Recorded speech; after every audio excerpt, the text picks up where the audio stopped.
Right, I want to get some Israeli perspective now. Doron Spielman is a spokesperson for the office of Prime Minister Benjamin Netanyahu, and you can see there he's joining us now from Jerusalem. Mr. Spielman, thank you very much for taking the time to speak to us here on the show.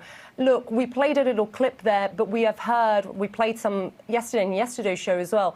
We have heard a very public and explicit message from Prime Minister Netanyahu that he will not back this peace plan.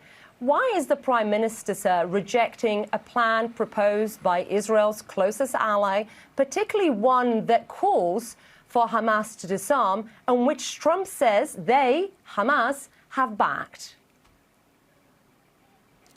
The Prime Minister accepted the peace plan. We have to understand what we're talking about here. The peace plan that is for the resuscitation of Gaza, that calls for the disarmament and absolute demilitarization of Hamas, is called President Trump's 20-point plan. That is what the state of Israel accepted. We accepted the terms of that plan. The Prime Minister agreed to that plan in October, which is what brought about the ceasefire. And that is the actual plan that we are party to and that we agreed to. So, in fact, Israel has been consistent the entire time in agreement with the plan. The 15-point plan is an additional addendum that actually Israel's not even a party to, but it was being portrayed in the media as if we're a party to this, and the Prime Minister was very clear, because the 15-point plan leaves out the most important thing of the actual 20-point plan, which is that Hamas has to disarm before Israel will withdraw. And to that, the Prime Minister correctly said that Israel does not accept that plan because we're not going to allow the Hamas terror organization to move forward next to Israeli communities like they were before the October 7th massacre. Right, but we do understand that Hamas said they would disarm, right? And that is in an agreement. So, correct me if I'm wrong here. It sounds to me like perhaps you think the Trump administration doesn't understand Hamas, because you've been in negotiations and talks for some time. So I heard Prime Minister Netanyahu say they have ideas, some of which are acceptable to us and some are not. And we know how to stand up to those things. So is there a lack of understanding from the U.S. government about Hamas and the challenges they pose, in your view? First of all, regarding Hamas says that they will disarm. If a serial killer tells the public, I'm not going to kill again, we're not going to believe him.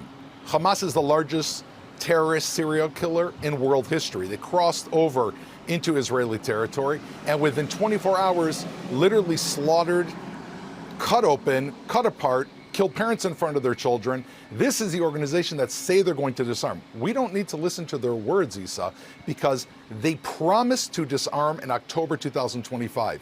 Now we are in August 2026, and not a single weapon, not even one weapon, has been turned in. Meaning, if they were looking towards a future of Gaza, all they have to do, and it could take place within 10 hours, 24 hours, is turn in all those weapons. And therefore, Israel sent something very simple. Before we withdraw, and God forbid, give Hamas the ability to move closer to our people, we don't want to see an armed Hamas in the Gaza Strip. Again, we don't have to be experts in criminology to understand a mass murder needs to be behind bars. We don't have to be a terrorism expert to understand Hamas needs to be a very far distance and unarmed, disarmed completely from Israel. Right, I hear you, Mr. Spielman, but my question was relating to, is there a lack of understanding from the U.S. side, given the years that I'm guessing Israel has been in communication with the U.S. administration about Hamas? Is there a lack of understanding about Hamas, be it issue, being what they're promising, failing at their word? Do you think the Trump administration doesn't have a grip of Hamas? I think that President Trump is, very, very smart. He has incredible street smarts. He's dealing with Iran, Hezbollah, and Hamas, and he said about all of them that they're vicious terror organizations and they cannot be trusted. The United States is not naive. Israel's not naive. The United States put forth the 15-point plan. We saw it, the Prime Minister saw it, I was with him, and the Prime Minister very clearly said, this is unacceptable to us, and therefore he relayed those comments to the U.S. side. These are the United States administration, are our closest allies ever, and they understand those comments, and they're going to take them into consideration, and we'll see how we move forward from this, because both we and the U.S. want to move forward with the de-radicalization of Gaza. Again, the United States wants to do it, and it's 5,000 miles away from them. We want to do it because it's 5 miles away from us. The question is making sure that there's verification and ratification that Hamas is actually disarming, and that these are the details, Issa, that we need to move forward, because Hamas wants to carry out another October 7th. We can't let that happen. We need to remove them from the scene so that Gaza can flourish. On that point, Mr. Spielman, in terms of moving forward, you were mentioning, because listening to what you're saying, of course, and what we've been listening to in terms of the peace plan, it seems that we almost have a chicken and egg problem, because if Israel says we will not withdraw until Hamas disarms, while Hamas says it will only surrender its weapons as part of a negotiated process involving an Israeli withdrawal, doesn't that make this peace plan almost impossible to implement? How do you move forward? Not if it's adhered to, because the way that the peace plan that was agreed upon by Israel, Hamas, with the United States brokering it, is that in fact Hamas will disarm before Israel withdraws. I mean, that is in point number one. It says that there will be, point number one is that Gaza will be fully de-radicalized and will not pose a threat. And point number 13 says that Hamas will completely and fully disarm. So in fact, the agreement that both sides agreed on was that first, and it makes sense, the terrorists should lay down their arms before Israel withdraws. I mean, imagine if there's a standoff between police and terrorists. The police wouldn't lower their weapons until the terrorists lowered the weapons. And that's in the plan. That's what we agreed to. That's what the Prime Minister agreed to. And in fact, we've been incredibly consistent. Hamas has been inconsistent, but you don't bring another plan to help the terrorist side that's not being inconsistent. And that's where the Prime Minister drew the line and said, listen, we both agreed, all three of us agreed, Hamas is going to have to uphold their word. We know that they're a lying, cheating, murderous organization, but if there's a hope that we're going to withdraw, they have got to lay down their arms for the Israeli people to be safe. Right, and so if Hamas never agrees to completely disarm before Israel withdraws, where does that leave Israel? I mean, does that mean that Israel remains in Gaza indefinitely?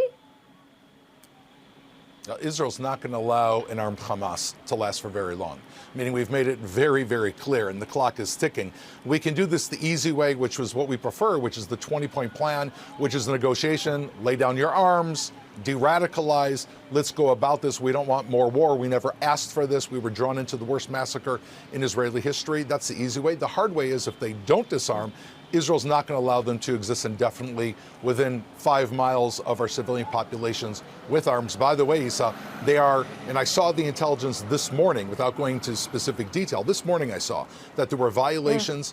I could see them moving their arms. I saw their arms, armed Hamas, next to food trucks. They're recruiting additional soldiers. You can see them acting out drills, which look like they're acting out drills of another mass casualty scene. So they're not stagnant, they're growing. And so therefore, at some point, it's going to have to stop. We've had it to here with Hamas, and Israel's going to draw the line at some point.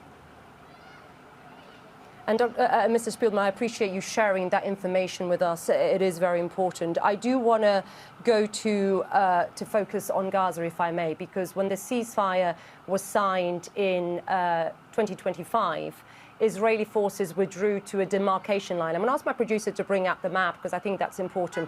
That demarcation map is known as the yellow line, and that left them Gaza roughly in 53% of Gaza. Now Israeli forces hold 60% of Gaza, and we know that Prime Minister Netanyahu said publicly that he ordered the military to take 70% and maybe more.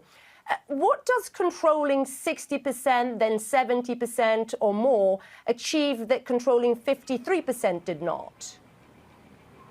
So this is a very important question. It's tactical. Again, we were hoping Hamas would disarm. They've had 8 months. They've done absolutely nothing. And therefore, we've been watching them grow, grow, grow. We've seen snipers. They've killed Israeli soldiers. They've infiltrated our territory. They're constantly taking intelligence. So therefore, we've moved forward to tactical positions with the understanding these guys are not disarming. These guys are not looking towards a better Gaza. These guys are rearming, recruiting, and planning another attack, and therefore Israel's moved into tactical positions to keep Israeli people safe. We're not going to allow Hamas to pose a threat to our children again. No one in Israel, the entire political spectrum, by the way, which is fascinating, from Prime Minister Netanyahu, including all the other political spectrum, are completely united. I don't know if any other country has ever been so united that we are not going to allow Hamas to get any closer. And so therefore, we've taken a tactical position. Again, we're waiting on their side. The first step is that they disarm right now. They're an absolute violation of Trump's plan, President Trump's plan, and we're asking the entire world community, instead of assuming that Israel's violating a plan, which we're not, let's demand that Hamas keep their word. We've all had it. They need to stop playing games. Israel's not playing games. The world is sick of this. Hamas, turn in your arms, set Gaza free, and set the Israeli people free. And it's really the next step is in their hands. And while I have you here, and on this, Mr. Spielman, because we're running out of time, I wonder if you can help me clear up one thing that I saw. Nikolai Mladenov, who is President Trump's Board of Peace envoy, just in case our viewers may not know, he said when he spoke to Channel 12, I think it was on Sunday, that Israel does not have troops beyond the yellow line. But Prime Minister Netanyahu has boasted that the Israel forces are in control of 60%. He said, we are now in 60% of Gaza. He said that in May, which would then make it well beyond the yellow line. So who is right here? Is Prime Minister Netanyahu right? Or is President Trump's Board of Peace envoy right? The Board of Peace and Israel are working side by side again. There's a level of semantics here because Israel at times moves forward into positions if they see a threat. At times they move back. The extension is a zone that we can operate in tactically, where within that area we operate tactically if we see an imminent threat. And that's really the agreement here. We've seen imminent threats. Unfortunately, we see them still every single day. And when we do, we move forward into position to take care of that threat. By the way, in many cases, the terrorists are hiding behind civilians, and therefore we don't even deal with that threat. I don't know if any other country in the world would take an approach where you see a threat and there's a civilian, they bring out their family to guard them, and we hold back and we wait for an opportune time to try to deal with it later. So just to double check, with Mladenov, are they past the yellow line? Again, what Mladenov was saying? I'm happy to explain it again. There is a line, the yellow line, which Israel set. No, don't explain it. I'm just trying to understand who was right. I'm not party to the actual conversation, but I'm telling you what is taking place on the ground and how it's being interpreted. And I don't think there's any fissure between Israel and the Board of Peace. Israel and the Board of Peace sit together constantly. They're coordinated fully together. So again, it could be that there's an issue of semantics here, but the Board of Peace and Israel and the United States are all dedicated to the same goal. That is what is important here. It's not if we're dealing with a few meters here or there. The idea is that Hamas has to disarm. And if Hamas is not disarming, everyone agrees that Israel has to be able to defend itself like any country would be able to defend itself. And so let's put the focus here where it needs to be, so that you and I can be talking in a week about how Gaza is redeveloping and Hamas is no longer in the picture, because that is truly what everyone but Hamas wants, and we need to put the pressure on Hamas to make sure that gets done. I appreciate you coming on the show, Mr. Spielman. Thank you very much. Of course, a few meters here and there matters to Palestinians who are being ever so squeezed. Appreciate you coming on the show. Thank you very much, sir. We're going to take a short break.